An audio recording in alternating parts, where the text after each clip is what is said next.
ለዚህ ፓርክ ላደረከው ነገር ይሄን ግልገል ዘንዶ ቆጥራ ተረከበኝ ብሎ ልጅ ያሬድ አስረክቦኝ ታዲያ እኔም ዘንዶ መቀለብ እንደመውደዴ መጠን የስጦታ ትንሽ የለውም ብዬ እንደ ልጅ አርጌ ላሳድገው በክብር ተቀብየዋል። ታዲያ የልጅ ያሬድ ፓርክ እንደምታዩት ሌላ ታሪክ ውስጥ እየገባ ነው። መታችሁ ዘንዶ መቆንጠጥ፣ ጅብ በዘንዶ መግረፍ፣ ዘንዶ መቀለብ መሰል ተግባራትን መፈጸም ትችላላችሁ። ምስጋና ለልጅ ያሬድ ይሁን።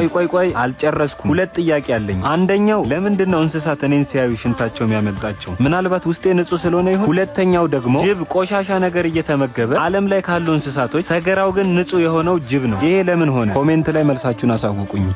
አንዳንድ ተስፋ ያደረግናቸው ነገሮች ተስፋችንን ሲያጠፉት፣ ውስጣችን ሲሰበር፣ ሁሉም ነገር ሲጨልምብን አላህ ሌላ ግን ፈትህ አለው።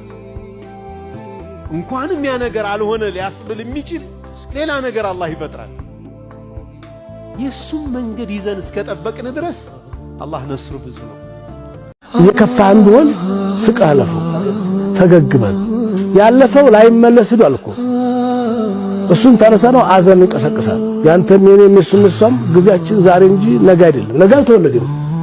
ትላንትና ሄዷል፣ ያዘውን ይዞ ሄዷል። ነገ ገና አይታወቅም ወይ ደርስበታል ወይ አልደርስም። ለነገው ማሰብ ዛሬ ማጣት ነው።